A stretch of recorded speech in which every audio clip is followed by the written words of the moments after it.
ఇప్పుడు వచ్చే big boss కంటే బిగ్ బాస్ అగ్ని పరీక్ష బాగుంది అనుకున్నాను, ఒక లైక్ చేయండి. ఎందుకంటే మన కామనర్స్ బిగ్ బాస్ అగ్ని పరీక్షలు ఆడినంత కూడా ఇక్కడ 1% కూడా ఆడట్లేదని నా ఫీలింగ్. ఈ 4 రోజులు వచ్చిన ఎపిసోడ్స్లో వీళ్ళు కనిపించింది ఒక టాస్క్, క్యాప్టెన్ టాస్క్లో శ్రీజ గారు కనిపించారు.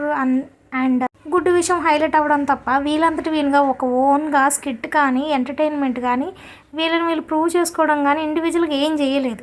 అరే ఎలా ఉన్నారంటే వీళ్ళు, మేము ఫైనల్ లెవెల్కి వెళ్ళిపోయిన ఒక 10th వీక్ 14th వీక్లో ఇంకో 2 వారాలే ఉంది, రిలాక్స్ అవ్వచ్చు అన్నట్టు కనిపిస్తున్నారు నాకైతే కామనర్స్. అండ్ వీళ్ళు ఎలా మాట్లాడుతున్నారంటే అసలు వీళ్ళ గ్రాఫ్ అంతా పడిపోతుంది వీళ్ళ మాటల వల్ల, వీళ్ళు ఆలోచించే విధానం వల్ల.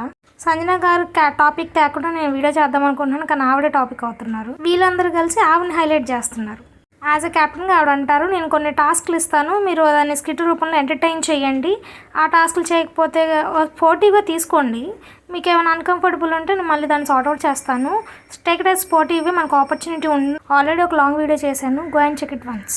అండ్ నేను చెప్పిన వాటిలో మీరు ఏ పాయింట్ కన్నా కనెక్ట్ అయితే please share your opinion in comment box.